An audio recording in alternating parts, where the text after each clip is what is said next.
Hello everyone. My name is Josiane Paul, and I am the acting director of the Policy and Strategic Relationship team here at the Canada School of Public Service. And I am happy to be moderating this event on preserving and revitalizing Indigenous languages in Canada.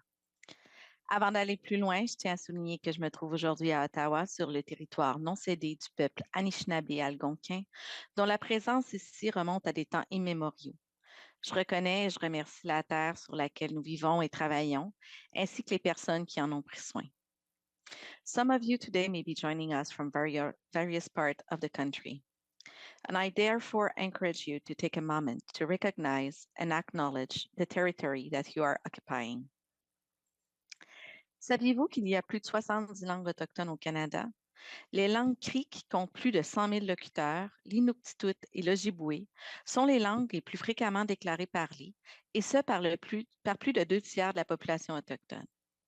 Dr. Wade Davis, anthropologist and leadership chair in culture and ecosystem at risk at the University of British Columbia, stated in 2019 that a language, of course, is not just a set of grammatical rules or a vocabulary.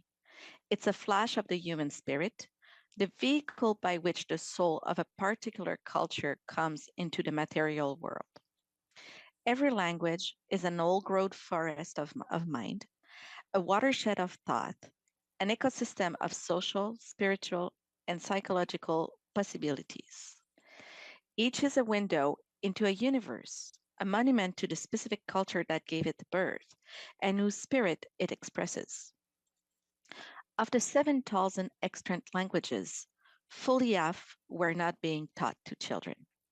Every fortnight, some elder passes away and carries with him or her into the grave the last syllables of an ancient tongue. Every 2 weeks, another language dies. Ces mots d'une profonde sagesse ont une connotation particulière, car à la clôture de l'Année internationale des langues autochtones en 2019, l'Assemblée générale des Nations unies a adopté une nouvelle résolution désignant la période de 2022 à 2032 comme la décennie internationale des langues autochtones. La résolution a déclaré qu'il était essentiel d'attirer l'attention sur la perte critique des langues autochtones et la nécessité urgente de les préserver, de les revitaliser et de les promouvoir, et qu'il fallait prendre des mesures urgentes au niveau national et international pour y arriver.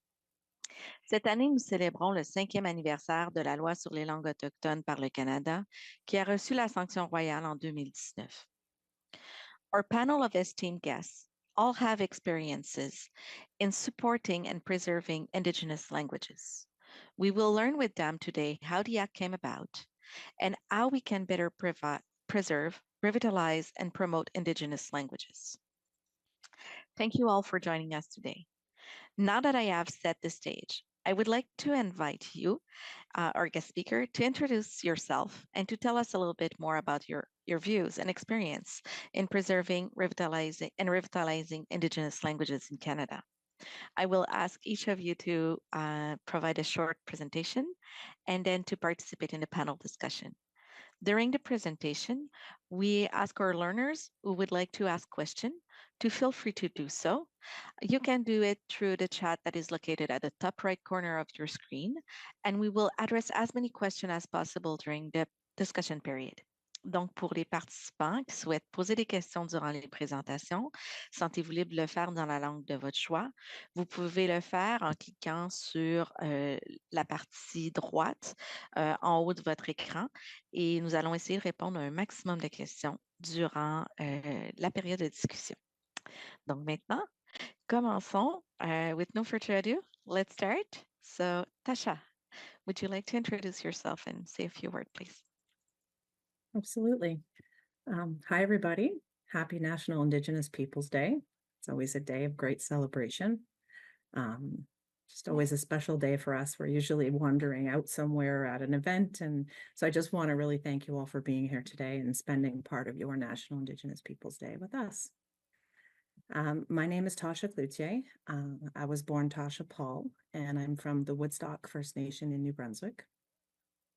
Our language is called the Wolastoqiyik Ledawaiwagan, and it is an endangered language. I think there's probably about a couple dozen speakers left. So it's really with great humility and super sense of responsibility that I come here today to talk to you about the Indigenous Languages Act. Personally, now I'm working in the Indigenous Languages branch at Canadian Heritage. I've been there for a year, and I'm really enjoying my work in this particular unit. And I'd just like to talk to you a bit about the Act and, how it came about and what we're doing with it. So, as Josiane said, there are more than 70 Indigenous languages in Canada. Many of them are unique and have key elements connected to culture and identity. 3/4 of the languages are endangered, but none are considered safe. And in the 2021 census, only about 237,000 people said that they could conduct a conversation in an Indigenous language. And that's about 13% of Indigenous people. I think a lot of you are familiar with the Truth and Reconciliation Commission and their 94 calls to action. 3 of them relate to Indigenous languages, number 13, 14, and 15. And this includes the legislated recognition that Indigenous languages are rights, the creation of the Act, and the creation of what's called the Office of the Commissioner of Indigenous Languages. So the Act itself was co-developed, and it was co-developed in partnership between Canadian Heritage and representatives from the Assembly of First Nations, Inuit Tapiriit Kanatami, and the Métis National Council, and included their own governing groups, language experts, academics, and others to inform its development. And that collaboration ensured that the legislation would be reflective of the distinct geographical, political, and cultural contexts that impact Indigenous people in preserving, promoting, and revitalizing their languages. One of the key cornerstones or the key principles of this act was that it recognizes for the first time that Indigenous languages are part of the rights of Indigenous people that are affirmed under Section 35 of the Constitution. It facilitates meaningful opportunities for Indigenous people to collaborate in policy development related to the implementation of the Act. It created, as I mentioned, the Office of the Commissioner of Indigenous Languages. It has valves within it that facilitate cooperation between Indigenous governments, organizations, and provincial territorial governments. Importantly, it's starting to establish measures to facilitate adequate, sustainable, and long-term funding to Indigenous people. It outlines the federal institution's various roles with respect to providing services in Indigenous languages where the capacity and demand exists. And again, it also requires reviews. So a parliamentary review every 3 years and independent reviews every 5 years. I'd like to touch on the funding models that were developed. So Canadian Heritage worked collaboratively with Métis First Nation and Inuit partners to develop distinctions-based funding models for languages that move away from departmental-driven call for proposals type processes. So last fiscal year, new co-developed funding models were introduced. And what they do or seek to do is increase Indigenous autonomy and control over funding decisions, introduce longer-term funding arrangements that support multi-year strategies, basically with the intent of moving away from proposal-based funding year over year. And I think anyone here that works in grants and contributions understands how difficult it is for organizations to maintain the pace required to be in the grants and contribution system. So it's moving away from that and transitioning away from, the one-size-fits-all type approaches to approaches that are tailored to the distinct needs of our partners. And I find that really inspiring to work within my branch with folks in operations and policy who work really hard to make sure that, we are putting the utmost control within the hands of Indigenous people instead of, remaining in these calls for proposal processes. And since 2019, Canada has provided about $1 billion worth of investments from the fiscal year 1920 to 28-29, with $162.7 million ongoing to support the Languages Act. I guess moving on, we're always in collaboration with our Indigenous partners, national Indigenous organizations, the self-governing Indigenous governments, organizations in a variety of different forums, to ensure that language priorities and needs are met to the best of our ability with the available funding. And essentially, we are supporting different language projects and priorities that are unique to the needs of communities and organizations. I was asked to touch on the Office of the Indigenous Languages Commissioner and sort of give you an overview of what they do.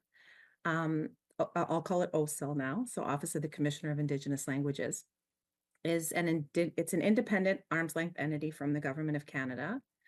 Their mandate is to support Indigenous people in their efforts to reclaim, revitalize, maintain, and strengthen languages, to facilitate the resolution of disputes and review complaints that's all set out in the Act, promote public awareness of the richness and diversity of Indigenous languages. And I encourage you to go and follow them on social media because they're very active there, and you'll see a lot of posts from them with videos and materials, and you'll see what they're doing on the ground. And they are also responsible to support innovation in Indigenous language revitalization through, use of technology and different approaches to Indigenous education, language education and revitalization. And we work with them. We have a bilateral relationship with them where we provide them with support to sort of speak to the federal system. This year, their annual report is going to contain some input that was provided by various departments to sort of give them a sense of what each department is doing to implement the Indigenous Languages Act.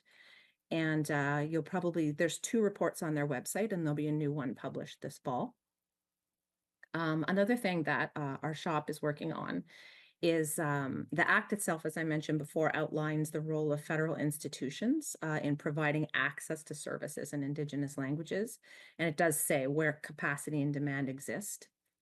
And so in 2021-22, our department launched an interdepartmental ADM steering committee on services in Indigenous languages.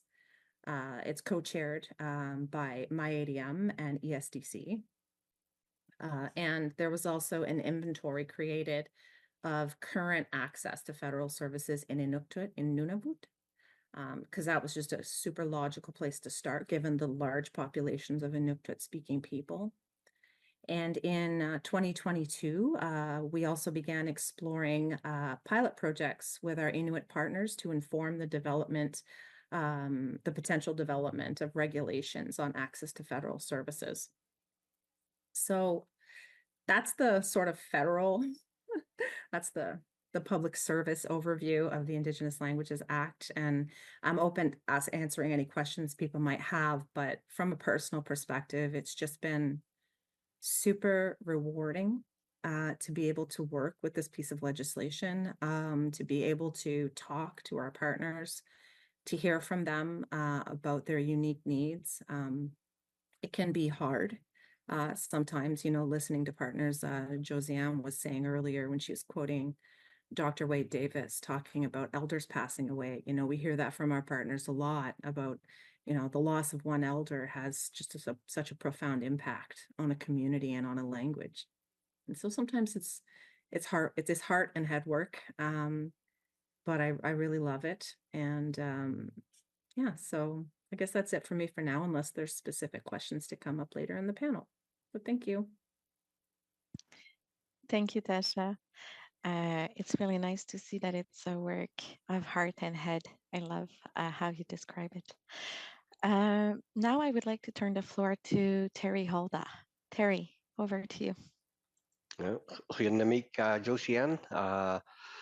Wanga Terry Holda. Nunavut minga tok amano tungasutser sanga tatsuminga takko iliriyavut ulumi nunahakkarsami ullungani.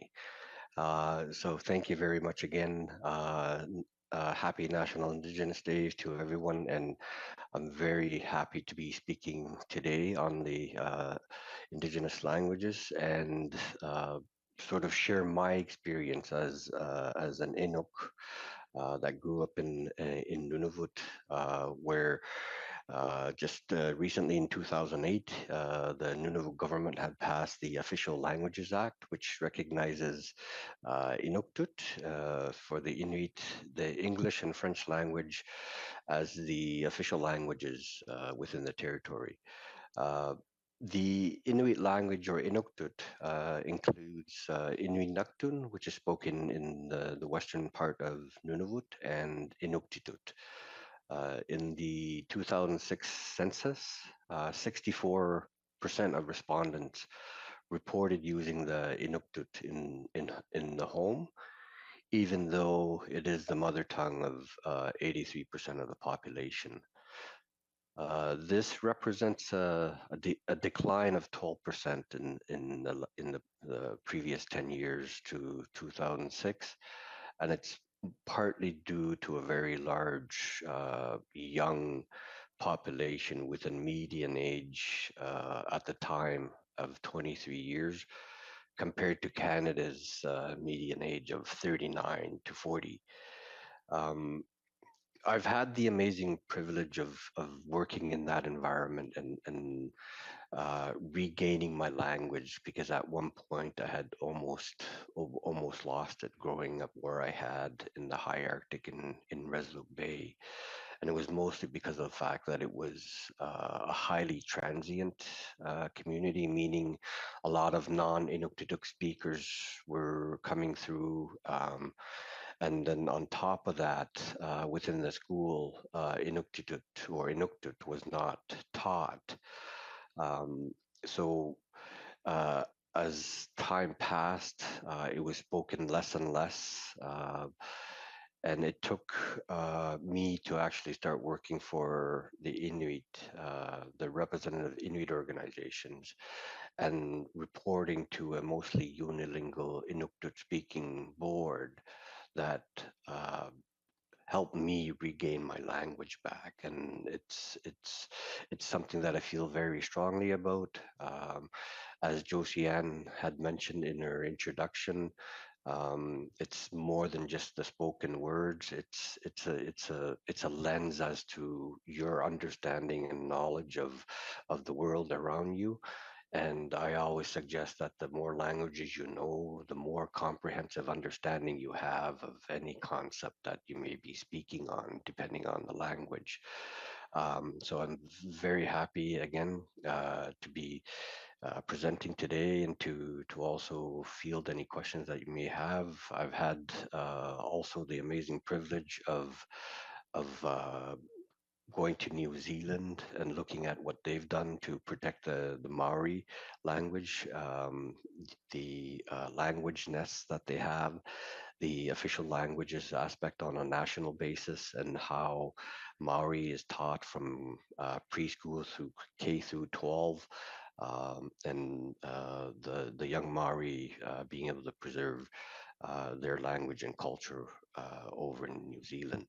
Um, Unfortunately, we're not there yet. And when it comes to Nunavut, they're still working on trying to get that built into the education system. As it stands right now, it's offered from K through 12. But the unfortunate aspect of that is those that are in the Inuktitut or Inuktitut stream up to grade 4, as soon as they hit grade 5, they have to start catching up on the English language curriculum that happens, and it sometimes leads to these students falling behind, which results in some cases some of those students unfortunately dropping out because they have been left behind in that aspect. So there's currently some work towards getting that up to grade 12. Um, I've had the privilege as well as president of Inuit Kanatimi to work with Mary Simon, who's now the Governor General, on working towards standardizing the written language of Inuktitut, considering that the writing system itself was created by non-Inuktitut speakers called syllabics, which ourselves, the Inuit and the Cree, share when it comes to the writing system based on the actual syllables of our Inuktitut language. So work is still ongoing in trying to change that so that it is a unified language written system. So again, thank you, Josiane. I'll leave it there for now, but I'll be available for any questions. Thanks again. Thank you very much, Terry, for sharing your lived experience. It's really enlightening. Mandy Bea is also joining us today. I would like to turn the floor to her now. So, Mandy, over to you. Merci Cho. Hakwe Katsuruti. Siniwitsine si Zeus Mamada Gamari, Itsi, Tseke. Uti Duna Kitsanati. Like a hit right tonight, Ikulu, a delicate Denekede, good desi. A sisri de Gayon, the good tea, the Hitsananiti. Nazo, Tlizanazudi, Nazo into. That's a litany under Masi. Hi, I'm Mandy Bea. I just wanted to say a quick prayer. The elders that raised me and continue to actively be involved in all parts of our community always remind us all the time to always keep the creator first in all the things that we do. And so I wanted to show respect and homage to them and open with a prayer. But I also wanted to say Masi, thank you to Terry and Tasha as well for your presentations. Beautiful. Also happy Indigenous Peoples Day to everyone. So I'm Mandy Bea.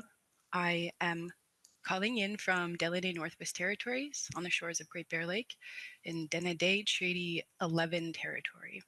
So I'm a Satuitina woman, a woman of Great Bear Lake, and you see just behind me here, this is Great Bear Lake. This is the lake in which my people have inhabited for thousands and thousands of years, and so I'm absolutely honored to be able to represent them today.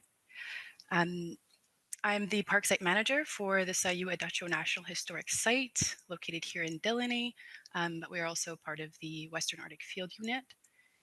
And I'm fairly new in my position. I'm just here a little over a year, and I'm here to share a story on how language is being incorporated into the work that we do on a daily basis. So a bit of a background on the agreement itself. We are following a co-management style, which is really interesting. And we, when the leaders at the time wanted to establish this historic site, the only model that they saw that really made sense, that they were interested in, was this co-management model style. And so what that means is that we have representatives in our management style, how we manage and make decisions for the historic site is through the advisors and the people that sit on our management board. And so the management board members are comprised of Parks Canada appointed members, as well as the local Delaney government appointed people. Interestingly, just in the timing of how I had come into the position, we also had a new co-chair as well as a new appointed member. So there was 3 of us new coming into Parks Canada in the workspace here in Delaney. And our first meeting, a big part of it was sort of to just sit and learn, listen, and understand sort of what the spirit and intent behind why our people wanted to designate a historic site here. What was the reason? When we had our first board meeting, we look around the table and we're all Indigenous from the community and all first language fluent speakers. And I'd like to acknowledge that I am privileged in that I am a first language fluent speaker of my language. So English is my second language. I understand that language is not safe anywhere, including here, although we are really privileged in the fact that we are very strong and connected to our culture and our language here in the community. It's still a struggle to pass that on to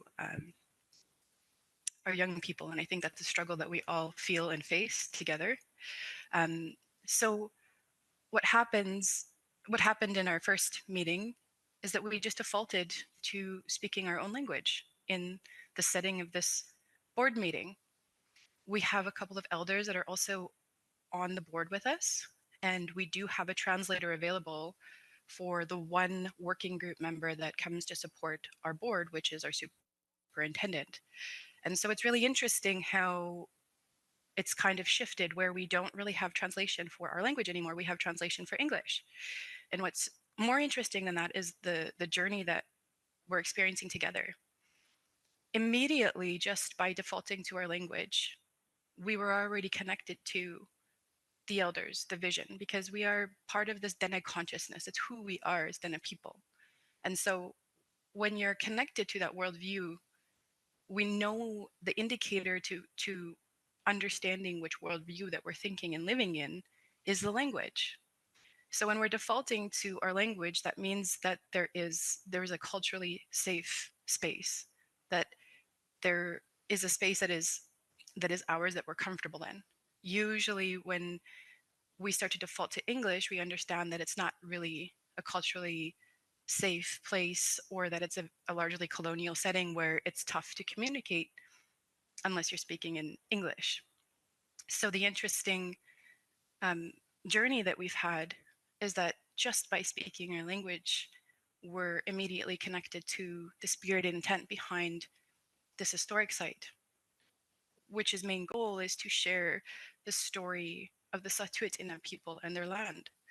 So our elders say that our language is a gift. It's a spirit in of itself, but it's also a gift from the creator. So it is holy, that all of us people who are created, we're also gifted with the gift of our own spirit, which is our language. And that connects us also to the land, because it was our environment and our animal relations that helped to teach us that language. That connection is so deep and ancient that it also transcends time and space. And so when we're talking about historic sites and stewardship, we're talking about protecting and preserving land, there's always that element that how do we connect our young people to the land? Because we know that the language thrives and is strong when we're out there. This is why the land is so important to us. It's not just our survival. It's not just our food. It's who we are. It's part of an extension of who we are as human beings, to be connected this way. And so the language really is that pillar for our culture, a pillar for who we are. And it's much more. When we talk about language, it's like we're talking about something huge.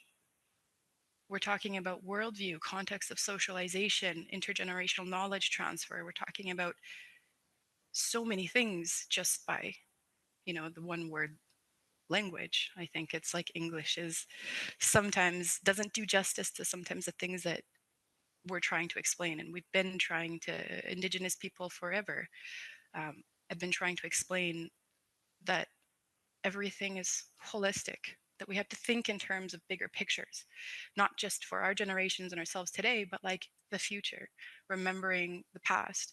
And our language is the tool and the mechanism that helps us to do that. And you just are in that instant connected to past, present, and future when we're in that language. And so I'm really excited about the work that our management board is proposing to do, the goals that we're trying to reach. And it's always in the spirit of supporting our Dela-Nugutina government, which is our local Indigenous government. It's always in the spirit of promoting, protecting language, culture, identity.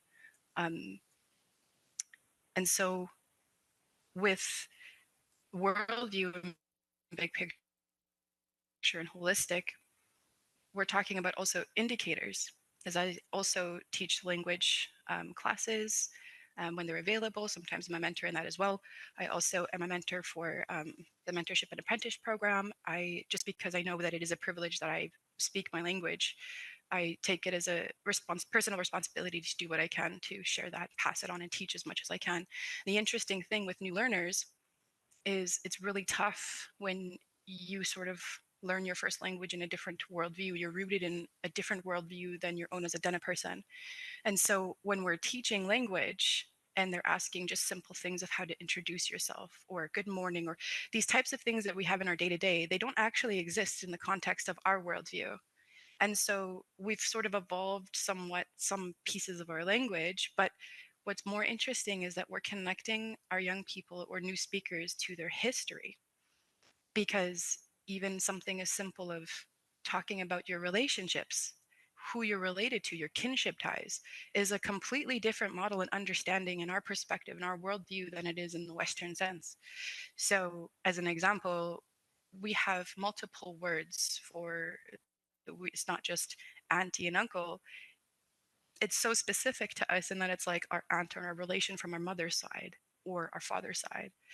And that in turn creates this huge complex social structure, and the ways and the protocols and the laws that we have all kind of inform our social structure.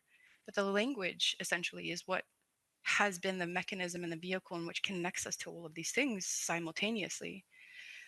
And so language in and of itself is important for sure, but when you're understanding it as an indicator, especially social indicators of health, when we look at, you cannot talk about language and identity without talking about colonization, revitalization, reconciliation. There's a reason for that, because our social structure currently in the communities that we live in, or the reserves or the settlements across Canada, are not traditional cultural spaces. They were like imposed spaces that we've evolved to navigating throughout history.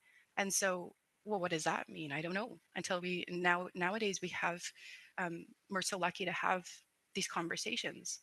We're so lucky that now there's an interest in understanding Indigenous people stories, worldview, and what this means in this era of reconciliation. And so, just going back to the act, even, it doesn't really give us permission or validation. It's just who we are. It's definitely a great start, because it's the first time in our history as Canadians together that we've ever had that acknowledgement. But it doesn't mean that it was never valid to begin with. And so, with that, there's so much to say, and I feel kind of, I look forward to it. I'm so grateful to be invited here to speak about language and its importance, the things that it connects us to. And I also feel that it's just not enough time. There's so much to be said about it. There's so many stories to tell. And I'm just really grateful to be invited into the space and to hear others. And I really look forward to questions and having more conversations. So I'd like to say, merci again. Thank you. Merci, Mandy. We can really see all the heart you're putting into it, and it's beautiful to see, I have to admit. Maintenant, nous allons poursuivre avec Gaëlle. Donc, Gaëlle Mollen, j'aimerais lui céder la parole pour nous dire quelques mots sur sa perspective. Merci beaucoup, Josiane. Kwe kahtno itahiyek chamista puho kahtnok. Gael tehnika dogon te kwanti no Japan. Namista munete te wihamukama kahagachi wa vitama jamai potente ma ne no yamuna. Ino yamuna kone ni hokatan te yamun ma namista potente ne no yamun. Namista nahkomo nantam nako na wa vitamo nantam nako ehpe nahkomak agachi ya homint ne no ino yamuno ma nokon ma kenien ta homino ante. Donc, bonjour à tous. Mon nom est Gaëlle Mollen. Je viens de la communauté Innu de Ekwanti sur la Côte-Nord. J'ai dit en Innu quelques mots juste en disant que l'Innu, c'est ma langue maternelle et que l'Innu, c'est justement la langue maternelle, le français deuxième et l'anglais le troisième. Et je remercie ma mère tous les jours de m'avoir transmis la langue parce que je sais que c'est pas... Donc, j'ai quelqu'un à ma porte, mais donc, c'est ça. Donc, j'ai juste dit en quelques mots que je remercie ma mère de m'avoir transmis la langue maternelle qui est l'Innu-Yemmun. Moi, je travaille au Musée canadien de l'histoire, donc le musée qui est situé sur les territoires non cédés des Anishinabés, des Algonquins Anishinabés. Donc, moi, je travaille au Musée canadien de l'histoire à Gatineau. Je suis conseillère en langue autochtone et c'est un poste qui est tout nouveau récemment, qui a été créé, dans le fond, en 2022. Ce poste-là découle en fait de la réorientation des musées.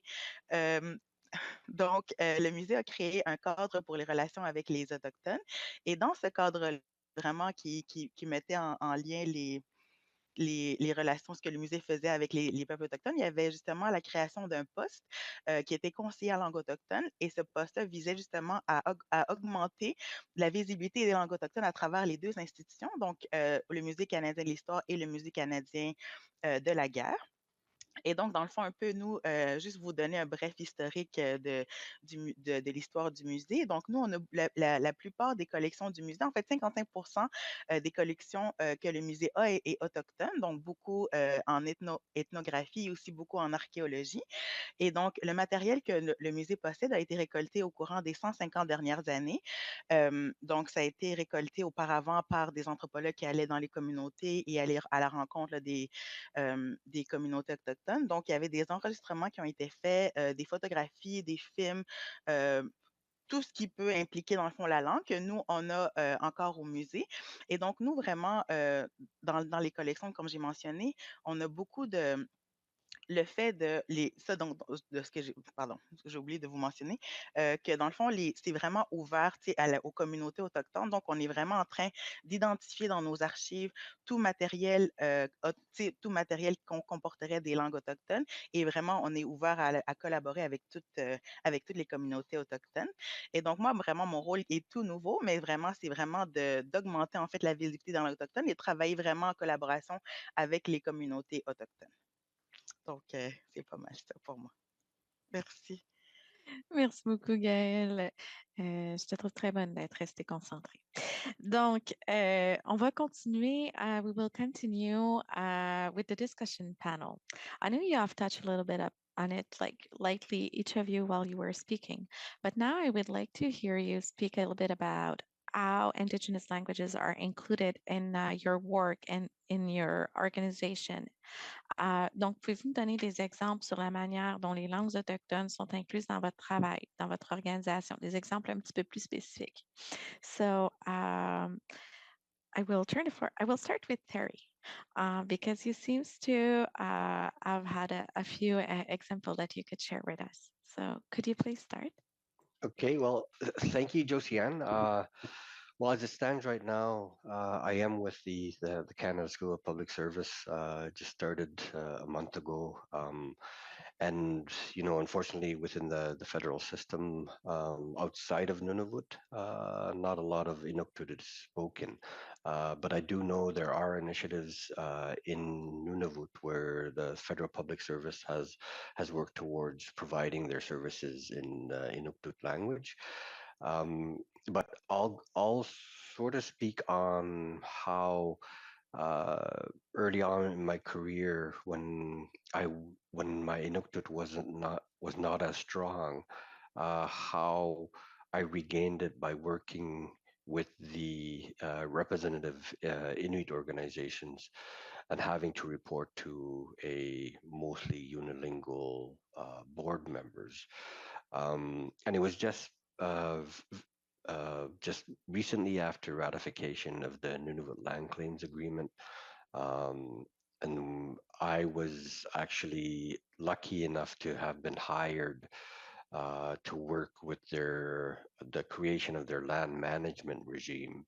And for the Inuit, land ownership is a foreign concept.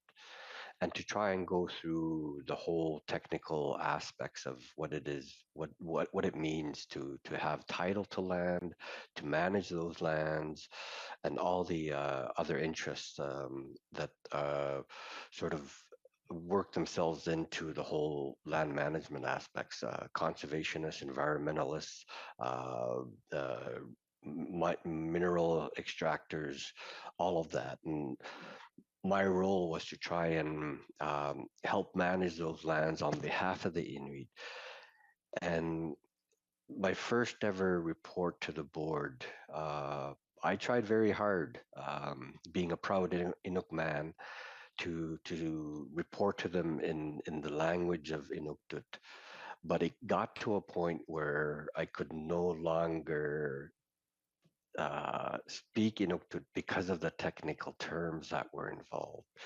And the one term that really um, um, uh, flustered me and sort of forced me to start speaking English was geographic information system. This was in the spring. I felt so bad. And then come fall, I had to report back to the board. But between spring and fall, I took the summer to actually go to every community where we established local land and resource committees. And of all those communities, from the high Arctic Sphere to the most southerly community, Sanikiloaq in the Belcher Islands in Hudson Bay, I met with each of those committee members, and we went through the whole land management aspects and the regime, the technical aspects, the concepts, and everything else. And then I got back to the board in the fall, and I aced it. I spoke it. I reported all in Inuktitut, and it has to be one of my proudest moments because the board members actually remembered me from the spring when I flubbed up, and come fall, when they saw that I came back and actually reported fully in Inuktitut, they gave me a standing ovation. So it was one of my proudest moments. It's something that I hold dear to my heart. It's something that I will never relinquish again. It's truly a gift to be able to speak Inuktitut, and if there's any way I can help to keep the language strong, I'm here for that. And it's just something that I feel would only enrich others. So I'll leave it that for now. Thank you, Josiane. Thank you, Terry. And Mandy, you also touched a little bit about it when you were discussing how your board is has naturally moved on speaking your own languages while speaking and connecting it to the way you conceive the world. Can you explain us a little bit, maybe make it a little bit more, give us a little bit more concrete example about how you have applied it in the management of the site that you're taking care of? Hi, Messi. Terry, wonderful story and congratulations. It was really heartwarming. So yeah, thank you, Josiane.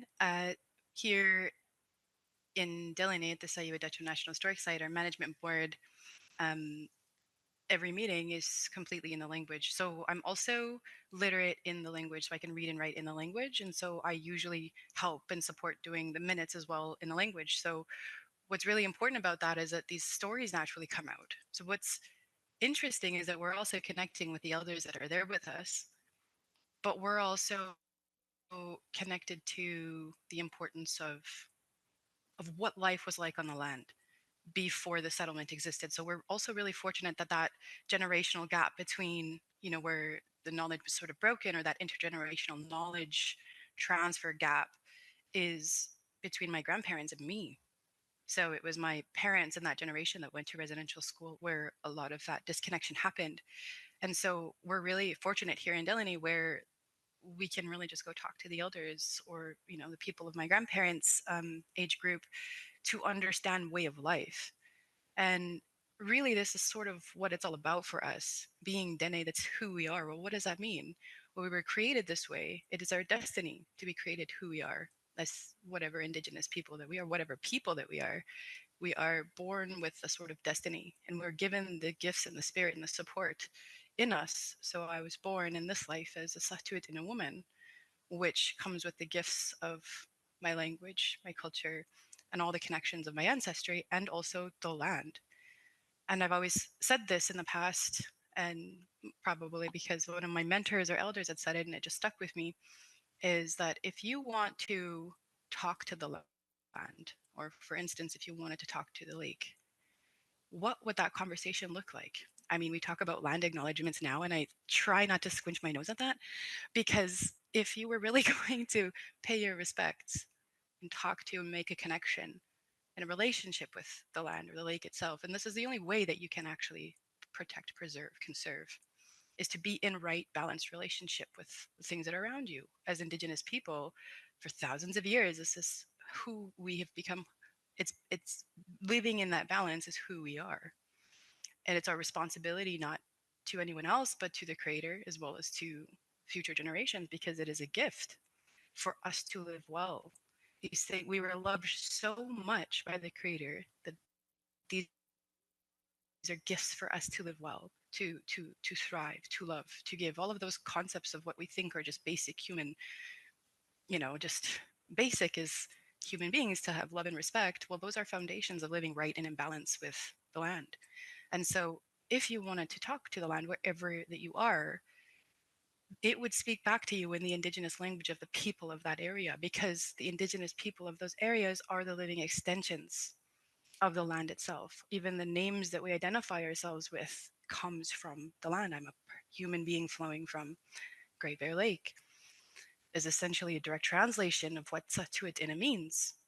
And so with this co-management, it's really interesting because we have an agency of Parks Canada who also have the mandate to also conserve, protect, promote, and now with reconciliation are really listening to and trying to incorporate and honor things like UNDRIP, truth and reconciliation.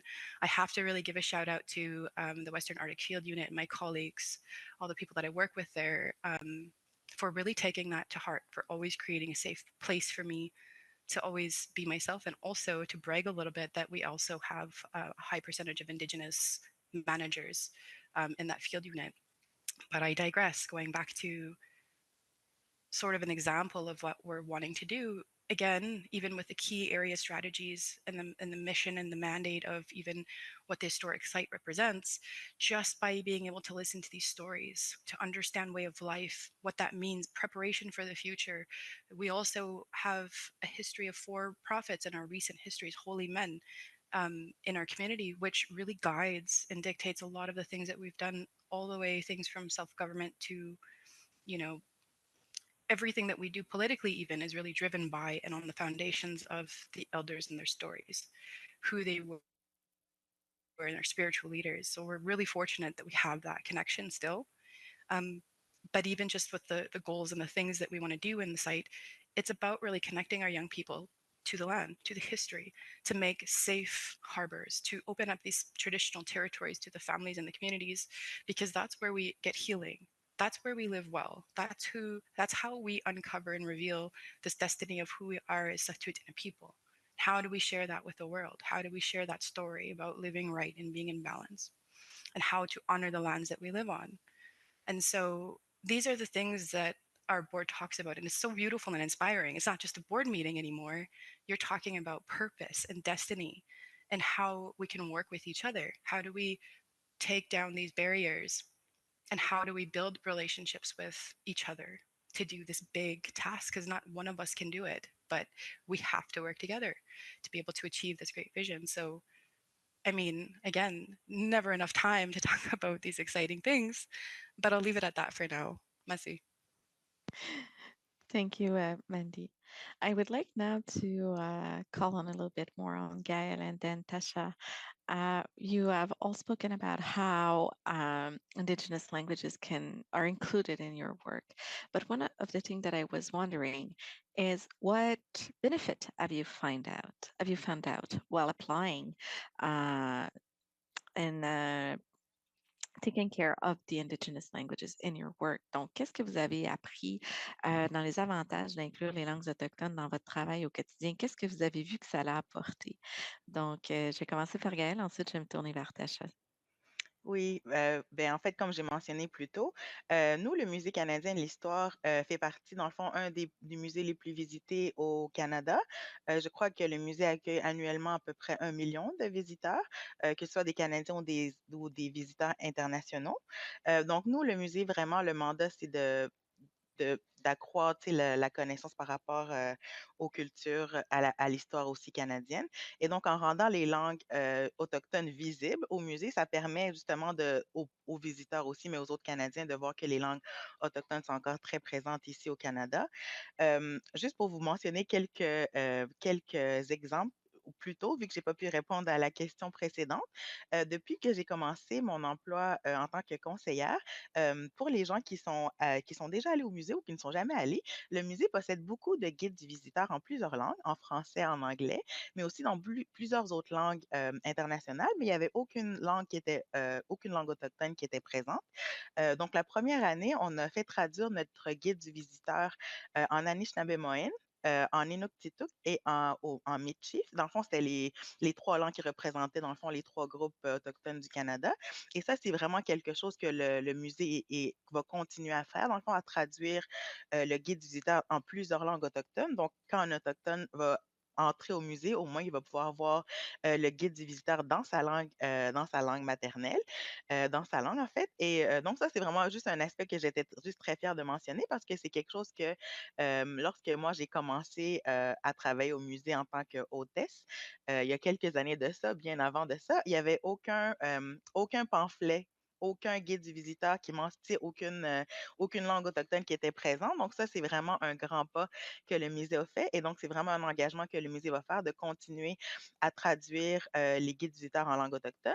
Et donc, et aussi, ce que j'ai oublié de mentionner, c'est que les langues autochtones maintenant font partie, là, lorsque le musée fait des expositions, va toujours s'assurer qu'il y ait la présence au moins d'une langue autochtone si l'exposition comporte là, des artefacts autochtones. Donc, c'est ça que le musée veut vraiment inclure les langues autochtones dans les expositions, en plus du français et de l'anglais. Et donc, le fait vraiment de travailler avec les langues autochtones et de travailler aussi dans un musée national, ça fait en sorte que les Canadiens sont plus conscients que les langues autochtones existent, mais qu'il y a aussi une variété de langues autochtones, qu'il n'y a pas seulement une seule langue autochtone, mais qu'il y en a plus d'une 70, comme tu as mentionné, Josiane. Donc, c'est vraiment un des avantages et c'est vraiment quelque chose que je suis très fière de pouvoir faire, de travailler sur les langues autochtones et pouvoir travailler aussi en collaboration avec les communautés. Merci. Thank you, Gail. And it's true, everything that you have said, the fact that you take the time to translate in multiple Indigenous languages, the welcoming pamphlet for the museum, and you make time to include those Indigenous language in your event. It's part of education, right? And making you be seen to others. It helps people to understand you and hear from you. So I think it's a really nice step for a more inclusive society. Now I would like to move on to Tasha to explore a little bit that part when I was saying the benefits. You were telling me that you were talking with people and you had a lot of personal stories. Have you seen some of the benefits of including Indigenous languages and working on that and implementing the Act and the work that you have done? I would like to hear from you. Thank you, Josiane. I think I'd have to say first, like I'm still sitting here, really just taking in what's the stories that are being shared by Mandy, Terry, and Gael, and just really feeling,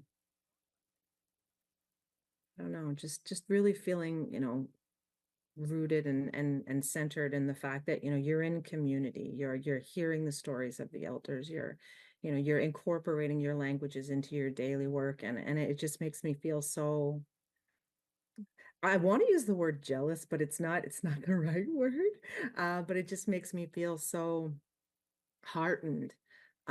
Because, as somebody who lives in Ottawa and super far from home, I don't have that access to my elders or my language. It's just so beautiful when I get to hear how people are applying that on a daily basis in their work. And,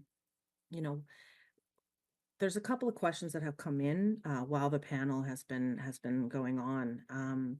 One of them, I mean, this particular question is, what are the benefits of including Indigenous languages in your work, in your organization?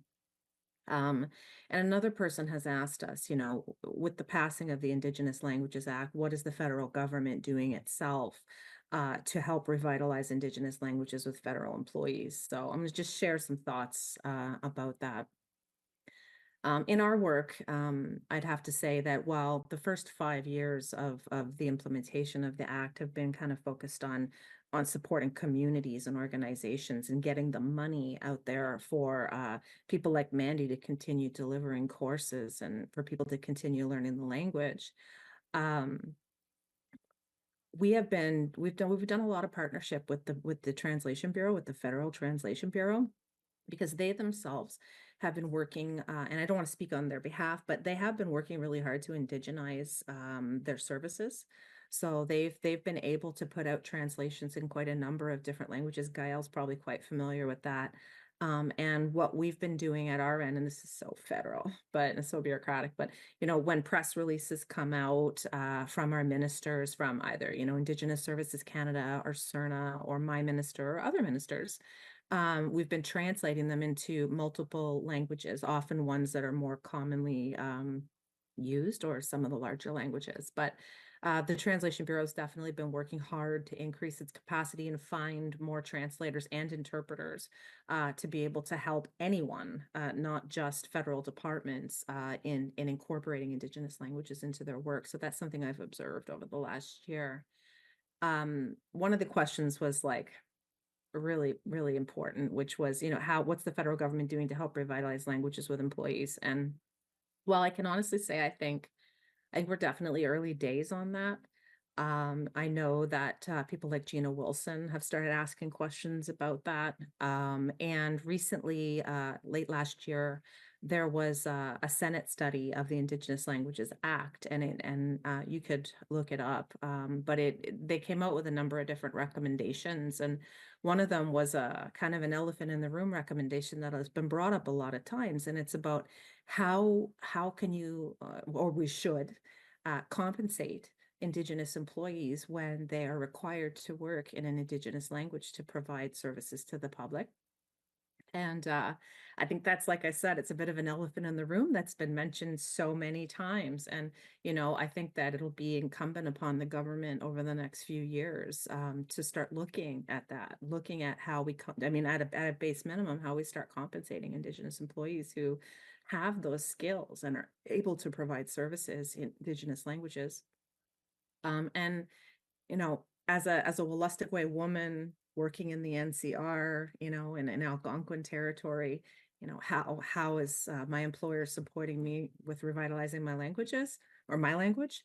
I think we're early days on that, but I do think that there'll be more conversations to come on that in the future. And I think this will be, sort of where we turn our attention to in the next couple of years. And that's about it. Thank you. Terry, over to you. You would like to add something? Yeah, I just wanted to add to what Tash is saying about how important it is to be able to offer the Indigenous language of whichever area you happen to be in.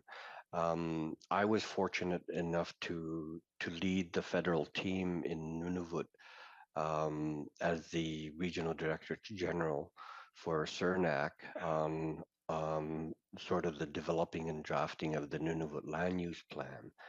And so I ended up being the lead spokesperson for the federal team.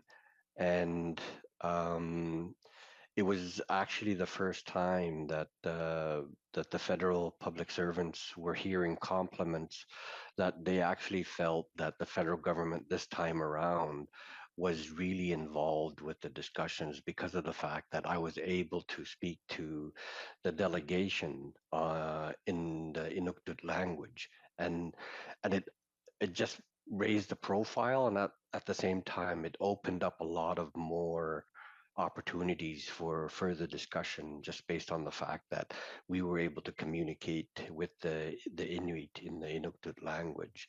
And I feel that's something that is vital. It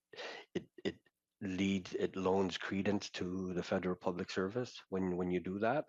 And if you happen to be in that geographical area, you need to make sure that you have the people that you are working for understand you and that you're able to communicate with them. And I think that's something that the federal government is truly working towards, and it'll only bring more to the actual services that we provide as federal public servants. Thank you, Terry. And actually, it's the perfect segue for the next question that we have, because we will be moving to the question part of the conversation, where we will take a few questions. We have already answered a few of them while talking and presenting, but I would like to ask a question for you. And this one is a little bit from me and a little bit from my colleague. Is sometime as public servant, we feel a little bit helpless. We would like to know what, in your views, could help public servants to support Indigenous language moving forward. Donc, qu'est-ce qu'on peut faire en tant que fonctionnaire pour aider ce mouvement-là, pour maintenir les langues et les revitaliser? Who would like to jump in? Mandy, over to you. I think that it's really hard as individuals, part of this great big system, and I totally feel you on that, in the helplessness feeling. But just like language being an indicator of so many bigger complex things, the solution is also big and complex, and there's not really an answer for that. Like, for instance, we do have, translation services. We are always asked if we'd like things translated in our language if we're posting things. We do have translators available, but beneath that is, we need language champions in our communities. We need to actually build career paths with language that are rooted in, because one day, or maybe in a couple decades, are we going to still have translators available, interpreters available?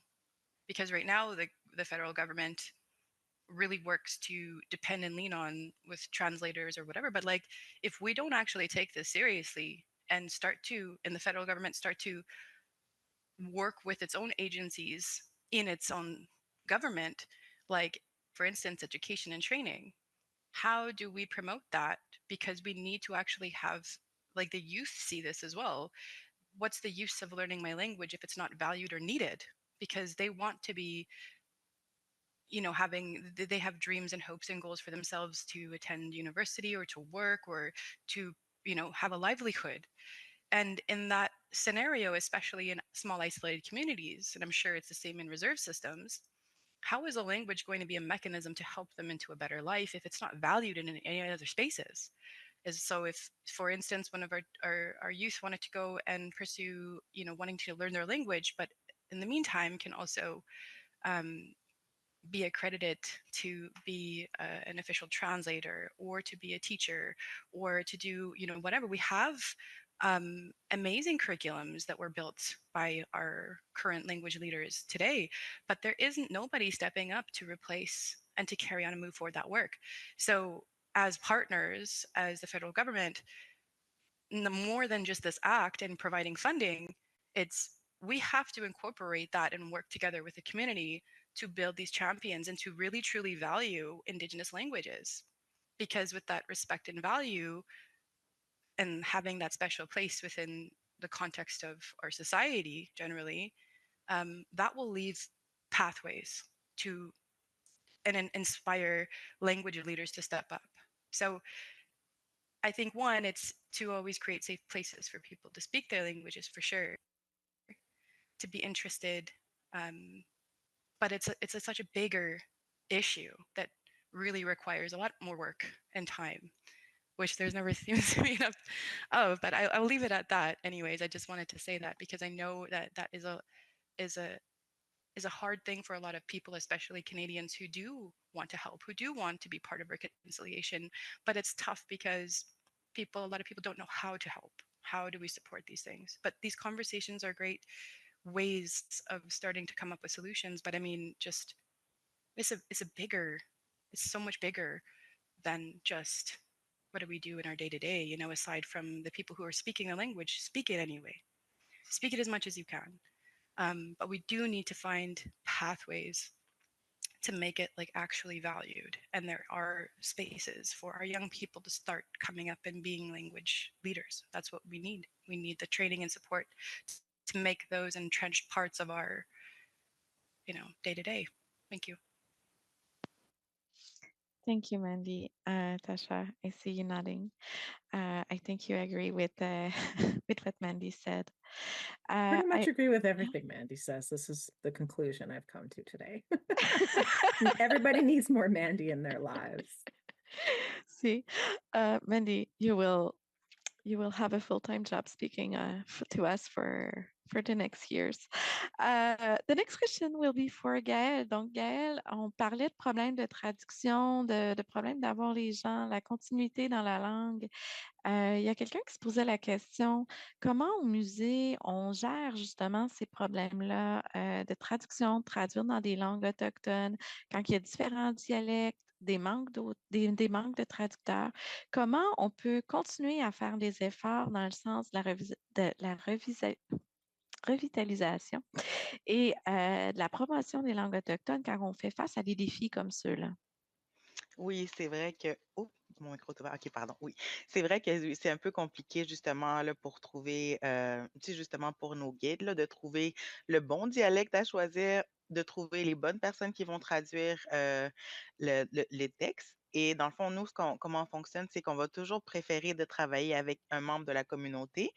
C'est sûr qu'il y a des langues que c'est un peu plus difficile de trouver justement des gens tu sais, qui vont pouvoir le traduire. Donc, on fait souvent affaire avec le bureau de la traduction qui est, tu sais, puis je sais que c'est vraiment dépendamment justement des langues.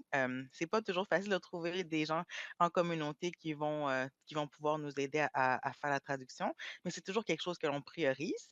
Euh, et donc, c'est ça. Donc, nous, au musée, on est vraiment conscients, tu sais, que dans les archives, on possède encore beaucoup là, de matériel qui est non identifié encore. Donc, c'est vraiment ça quelque chose qu'on est en train de travailler, d'identifier le matériel qui se trouve dans les archives pour justement de le je sais même pas comment on dit ça en français, digitaliser le matériel, puis pour ensuite là, le partager aux communautés, surtout pour les communautés dont les langues sont endormies ou sont vraiment en danger. Donc, on est vraiment en train de travailler sur ça. Donc, vraiment, tu sais, à partager l'information aussi, parce que je sais que c'est pas tout le monde qui connaît. Tu sais, ce que le musée possède. Donc, vraiment, de partager l'information, c'est vraiment quelque chose qui est très important pour nous. Merci. Thank you. And I know it's not easy, and connecting with the communities is often the best way to make it happen and create those bridges that are deeply necessary to make sure that you also address the cultural part of the language, right? It's not only a matter of translating, it's a matter of conveying, as I said earlier, what it really represents for the culture of the people. I have another question coming in. It's about how social media could help to encourage younger people to reinforce their Indigenous language retention. I'm pretty sure that it's not a bad idea when some people are living like more and more in the cities. They are a little bit far away and they want to reconnect. So does one of you would like to jump in and address that question? Go ahead, Terry. Thank you. Now, I had mentioned early on in my introduction about how I had the privilege of seeing what they did in New Zealand in protecting the Maori language using these language nests. And basically, it was elders that were brought in, and every day they would sit with the preschoolers and speak in the Maori language, which was rich in its own culture and its own legends and tales and the actual creation of the Maori people, and that instilled within these preschoolers that very strong foundation of keeping the Maori language strong.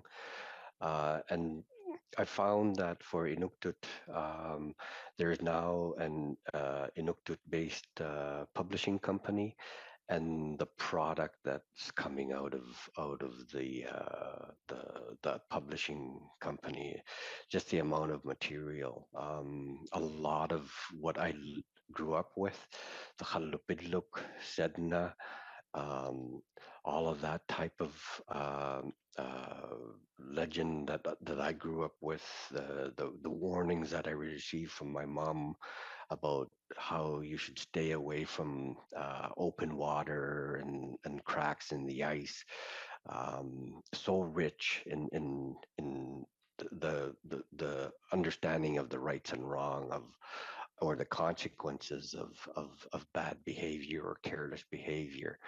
Just put like Hans Christian Andersen to shame, and it's something that I think would only enrich our nation, is to have all of that, to bring it forward and to have it on social media sites and to have it readily available so that our young people can see and understand these origin tales and these legends and how the world was created, and how people were created. It just in my opinion only enriches the true fabric of our nation.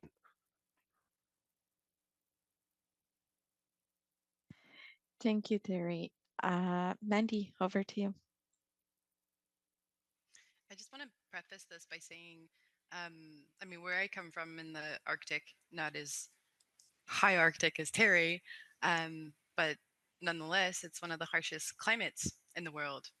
And what I've come to learn from the stories and the elders and the knowledge keepers is that how we didn't just survive the harshness of our environment, but we were thriving, living our best lives. And I'm like, well, how is that possible? Because we're masters of adaptation. We adapt really well and fast to unpredictable circumstances a lot of times. And I think that inherently who we are and how we've come to be here is really sort of a great sort of answer or insight for social media content. Well, we're not really living in the harshness of, yesteryear, but nonetheless, us, especially the younger people in my generation are living a very different life than our grandfathers and great grandfathers were. But nonetheless, we're still Dene, we're still here. And what we were able to do always in every other part of our history was look around us and take what we have and adapt it, whether that was ours or something that was introduced, whether that was, whatever was happening around us, we rolled with that. And so we use them as tools to continue to carry on these important, vital parts of who we are. So I think social media is amazing. Yeah, yes, there's technology. There's all of these things that we can be creative with now to start to revitalize language in these platforms. I love to see people starting to write, on Facebook or different things. They're trying to write in the language. And I think one of the big things to be mindful, especially in those spaces, is that, and what's true for language generally, is that we have to be kind to each other. It's a really vulnerable thing to be learning your language for the first time, to not being able to speak it well, and you have this insecurity from what I hear from new speakers, and for me, personally, it really bothers me because that's what prevents our young people from trying to speak, is that they're afraid, they're shy, they feel vulnerable. So the rest of us really need to be kind and encouraging and supportive, not sort of like, you spelled that wrong, you said that wrong. It's like there's ways that we can lovingly bring people into connecting to their language, because it's a very vulnerable spiritual experience, rooted deeply in healing. So really the only path forward is kindness. But yes, for sure, I think how we've come to be who we are is how successful we were at adapting. So I'm really all for it, and I think there's exciting new things that we can be learning in the process of creating content. And you see that so much nowadays. It's such a popular thing to see people learning their language or passing it on in those ways. So it's very empowering. And as a mother, I am extremely happy that my children are growing up in an era where they can see themselves through influencers, through, space. You could see the language that's written. It's not something that's hidden anymore. It's not something that you have to hide of yourself anymore. And so I'm really grateful that they're going to have a different experience than I did, or that my mother did, or my grandparents did. And so I think, yeah, the more that we have these conversations and platforms to share, I think it's amazing. Missy. Thank you, Mandy. Tasha, would you like to add something? Yeah. Last year, I attended a language conference of the Métis Nation. And there were quite a number of presenters that came and from the different governing groups, but speakers who speak, there are many dialects of Michif, and so there were speakers of all the dialects there, and it was a super excellent conference. And there was a fellow that was there. His name is Samson Lamontagne. And Samson has an Instagram page, and he just, I don't know, I think he made just a couple of videos. He told his story and said, I made a few videos speaking Michif and just trying to make it fun. And it took off, and he was just the most inspiring person. So I encourage you to look him up. He's a great social media influencer for Michif Revitalization. And I just got such a kick out of him. He was a teacher, and I don't know, he must have just thought that would be how he would reach his students.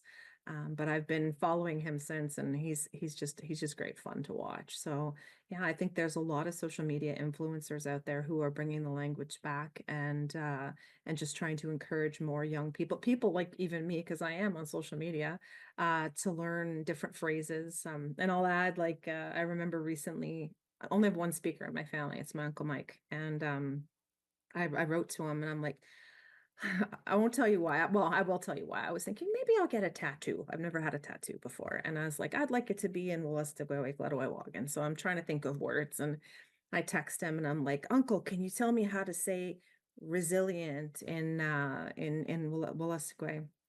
And he gets back, he sends me recordings and he comes back with a little recording of himself saying, resilient.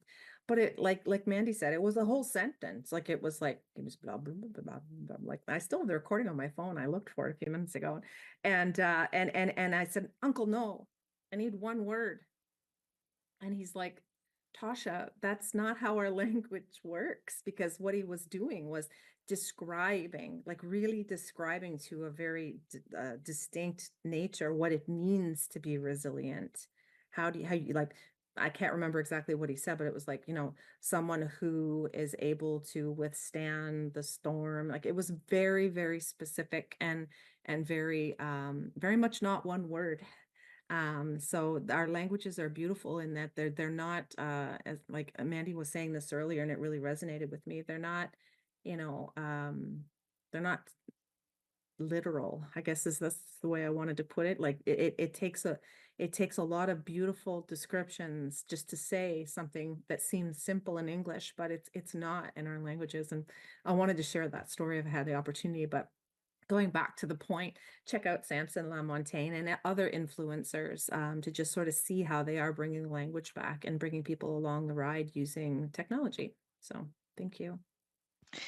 Thank you. And just to continue on that, how things translate in other languages, you mentioned to me offline that you would like to provide a little bit more information, Terry, about how geographic information system translate in Inuktitut. Would you like to continue on that? Yeah, and I think it's a perfect segue from what Tasha was saying. And that was that one phrase in English in the technical sense that really tripped me up when I was reporting to the Unilingua Inuktitut board, and having that privilege of going to every community and speaking with all the local lands and resource committees about all the concepts and what was going on with respect to Inuit-owned lands, and just trying to understand the terminology and how things are said when it comes to all these technical terms that relates to land management.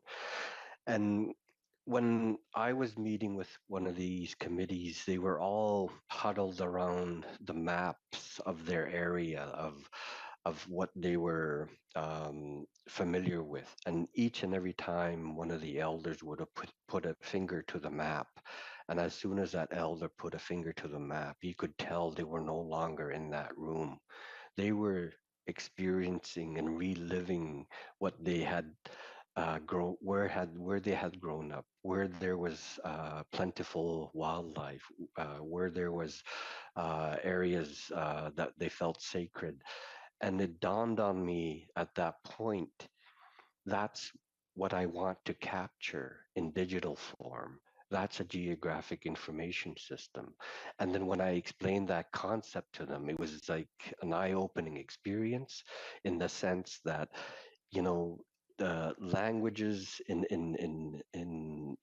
different cultures is so important to describe the actual world that they live in, and that it's not, as Tasha said, literal in the sense, but it's actually a description of your current situation on this planet.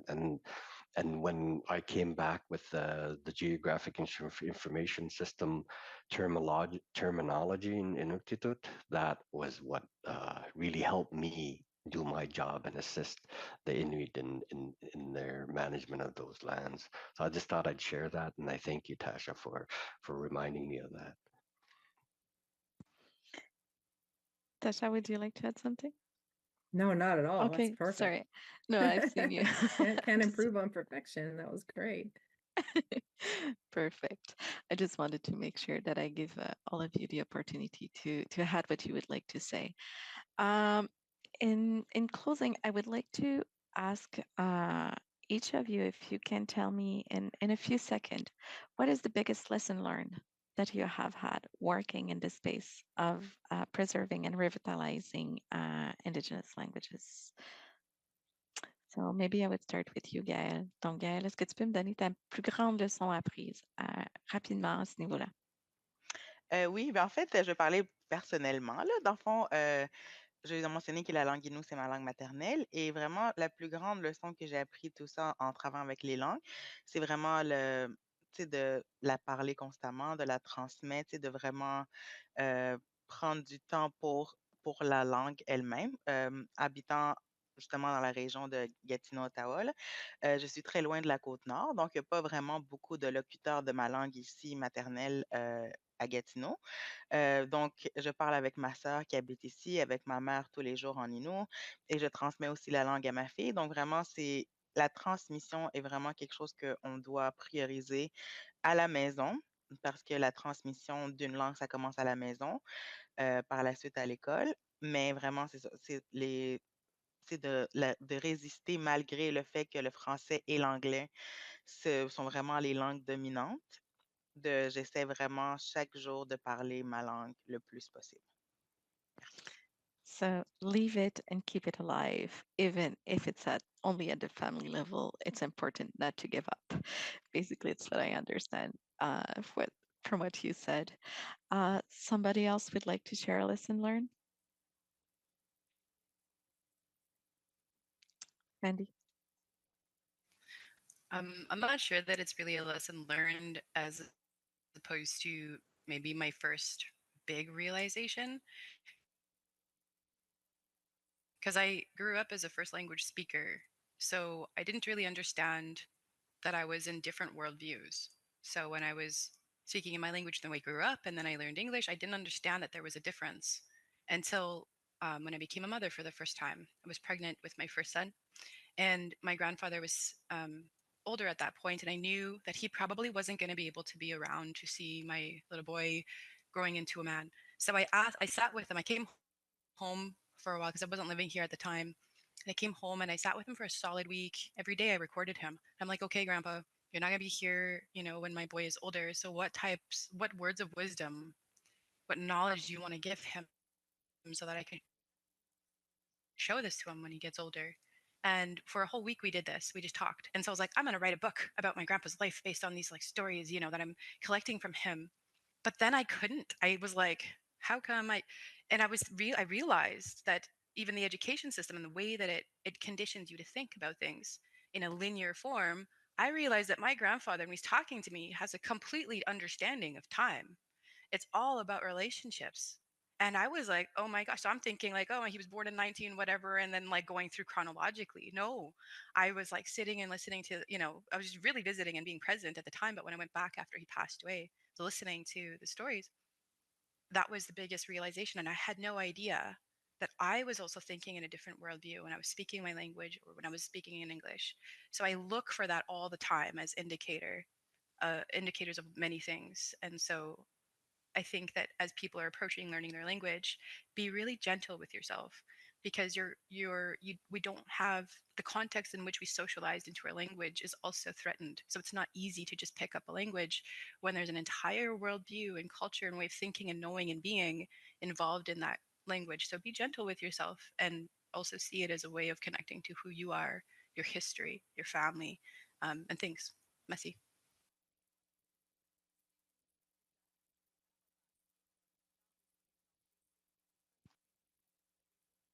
Thank you. Sorry, I had trouble to unmute. It had to happen by at least once during that event.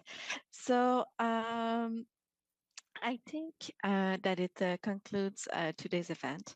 Thank you so much for sharing with us your work experience, but also showing us how it's linked to your personal and lived experience, how languages are living things, comment les langues sont des choses vivantes avec lesquelles il faut travailler pour les préserver, les revitaliser, les voir grandir. So if we want to see them grow, and thrive, we need to take care of languages as much as we take care of our culture and ourselves.